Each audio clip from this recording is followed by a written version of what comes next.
Assalamualaikum warahmatullahi wabarakatuh. Perkenalkan, nama saya Richard Heru Prayoga dengan NIM 20508085001111043 dari kelas B01 Ekotoksikologi dengan nomor absen 21 akan mempresentasikan tugas review jurnal dengan judul Kadar logam berat besi Fe dan seng Zn pada sedimen dan jaringan lunak keran hijau atau Pernavidris di perairan tambak Lorok Semarang. Berikut merupakan jurnal acuan yang saya pakai dalam tugas review jurnal kali ini. Selanjutnya yaitu pendahuluan. Perkembangan wilayah pesisir di daerah Tambak Lorok meningkat pesat dengan adanya industri yang akan diikuti oleh penambahan jumlah limbah. Nah, limbah ini bisa baik berupa limbah padat, cair maupun gas. Nah, proses industrialisasi tidak dapat dilepaskan dari efek negatif yang ditimbulkan, seperti adanya bahan sisa industri yang akan berpengaruh terhadap lingkungan di sekitarnya. Nah, apabila sisa limbah tersebut tidak diolah terlebih dahulu dan kemudian dibuang begitu saja ke perairan bebas, maka akan terjadi perubahan nilai baik itu kualitas maupun kuantitas sehingga perairan tersebut dapat dianggap tercemar. Nah, kegiatan-kegiatan yang ada di sekitar perairan Tanjung Emas dan Tambak Lorok tersebut diduga akan menyumbang limbah yang banyak mengandung logam berat, salah satunya yaitu Fe dan juga Zn atau besi dan juga seng. Adanya aktivitas manusia yang menyebabkan pencemaran perairan dapat memberikan dampak negatif, salah satunya pada budidaya kerang hijau Pernavidris. Nah, kerang hijau ini mempunyai potensi yang sangat tinggi untuk dimanfaatkan karena populasinya yang cukup besar di perairan Indonesia. Sehingga aktivitas pembuangan limbah yang berasal dari berbagai kegiatan yang ada di lingkungan tersebut perlu untuk dikaji lebih lanjut. Selanjutnya yaitu metode pengambilan sampel. Metode pengambilan sampel dalam penelitian ini dibagi menjadi 3, yaitu pengambilan sampel air, yang kedua ada pengambilan sampel sedimen, dan yang terakhir ada pengambilan sampel kerang hijau. Pengambilan sampel air. Pengambilan sampel pertama pada pengulangan 1, 2, dan 3 dilakukan pengambilan air sampel sebanyak 2 liter di masing-masing titik. Kemudian setelah itu pengambilan sampel kedua atau pengulangan keempat, air diambil dengan penyesuaian kedalaman, contohnya yaitu 20 meter. Kemudian dibagi menjadi 3, yaitu 1 meter permukaan, 10 meter tengah, dan 20 meter dasar secara vertikal. Nah, selanjutnya pengambilan sampel air pada pengulangan keempat pada setiap titik sebanyak 1 liter untuk dilakukan pencampuran, yang kemudian air sampel tersebut dimasukkan ke dalam botol sampel yang berukuran 2 liter. Kemudian ditambahkan asam nitrat hingga memiliki kadar pH kurang dari 2 agar kandungan logam berat dalam air terikat dengan baik. Setelah itu botol sampel ditutup. Setelah itu selanjutnya sampel pada masing-masing stasiun diberi tanda titik sampling dan stasiun agar tidak tertukar dan dimasukkan ke dalam box sampel. Selanjutnya pengambilan sampel pada sedimen. Nah, sampel sedimen ini diambil dari setiap stasiun menggunakan grab. Dengan cara grab tersebut diikat dengan tali, kemudian dijatuhkan di atas permukaan air hingga grab tersebut jatuh di dasar, lalu grab ditarik sampai atas. Setelah itu kemudian sedimen dimasukkan ke dalam plastik.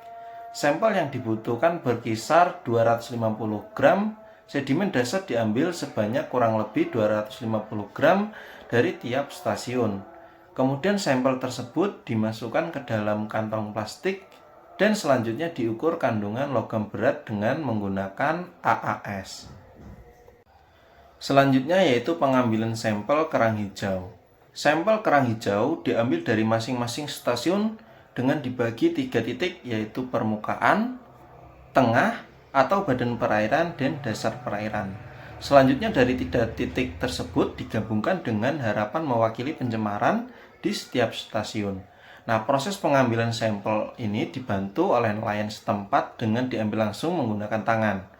Nah, setelah sudah dilakukan pengambilan sampel, kemudian jaring jaringan lunak kerang hijau diambil menggunakan pinset sebanyak 500 gram, jaringan lunak 1,5 gram hingga 5,5 gram per ekor, atau kurang lebih membutuhkan 100-300 ekor kerang hijau dengan ukuran bervariasi yang selanjutnya dimasukkan ke dalam plastik yang telah diberi tanda titik sampling dan disimpan ke dalam kulbuk. Nah, pengambilan sampel dilakukan di lapangan. Hal ini dilakukan agar kondisi jaringan lunak kerang hijau tetap dalam kondisi yang segar. Selanjutnya yaitu hasil pengukuran parameter lingkungan di lokasi penelitian. Hasil yang didapat memberikan suatu indikasi bahwa perairan dipengaruhi oleh logam berat. Parameter yang diukur pada penelitian ini digunakan untuk mengetahui kadar logam berat, baik itu besi, seng, pada sedimen dan jaringan lunak kerang hijau di perairan tambak Lorok Semarang, yaitu ada suhu, arus, pH, salinitas, dan juga oksigen terlarut.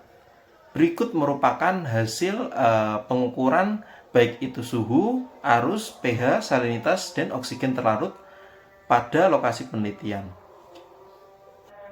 DO menunjukkan kisaran 2 ppm hingga 6 ppm. Hasil yang didapatkan merupakan faktor pembatas bagi kehidupan organisme. pH air mendapatkan hasil rata-rata 8 ppm per titik sampling. pH akan mempengaruhi kesadaran kadar logam berat besi di dalam air. Salinitas.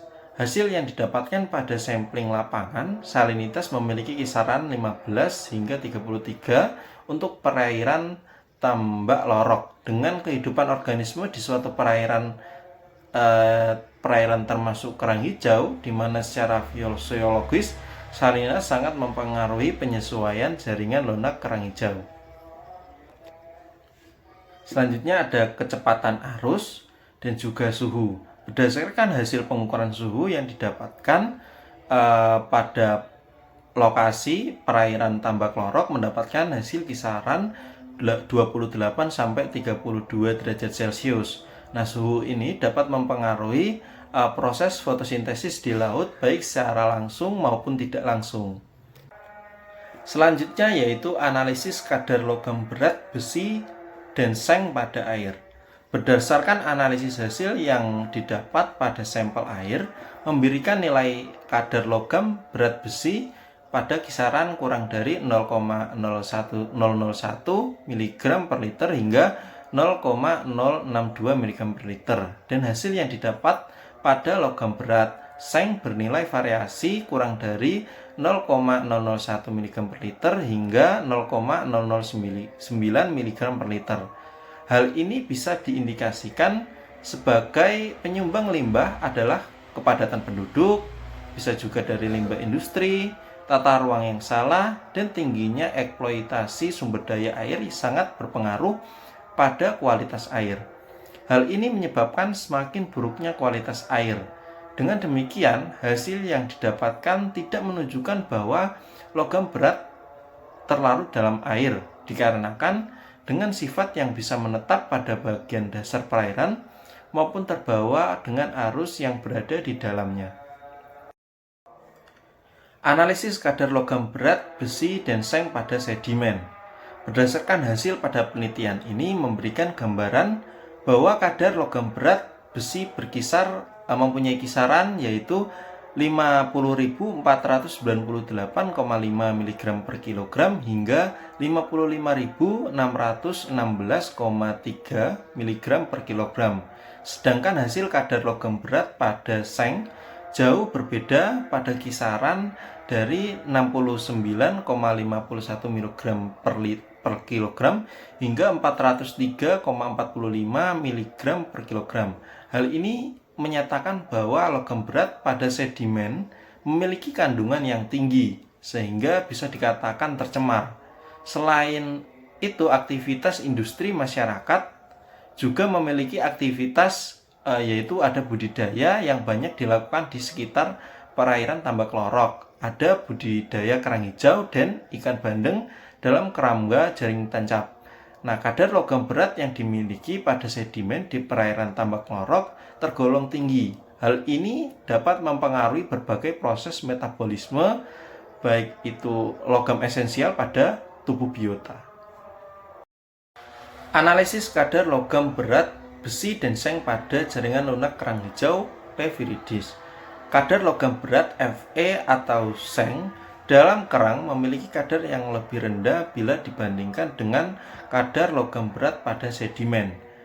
Berdasarkan hasil analisis pada kadar logam berat, besi, dan seng dalam jaringan lunak kerang hijau memiliki kadar kisaran 102,52 mg per kilogram hingga 129,72 mg per kilogram untuk besi. Sedangkan untuk seng memiliki hasil analisis kisaran 13,75 mg per kilogram hingga 62,84 mg per kilogram. Hal ini masih tergolong cukup kecil jika dibandingkan dengan kadar logam berat yang dimiliki oleh sedimen. Hal ini karena kerang hijau atau P. viridis ini hidup dengan cara filter feeder, yaitu menyerap makanan dengan menyaring masuk ke dalam tubuhnya, sehingga logam berat Fe dan seng yang terdapat pada sedimen masuk ke dalam tubuh kerang hijau secara terus-menerus dan logam berat Fe ataupun seng terakumulasi dalam tubuhnya. Selanjutnya yaitu pengaruh logam berat. Logam berat yang terlarut dalam badan perairan pada konsentrasi tertentu akan berubah fungsi menjadi sumber racun bagi perairan.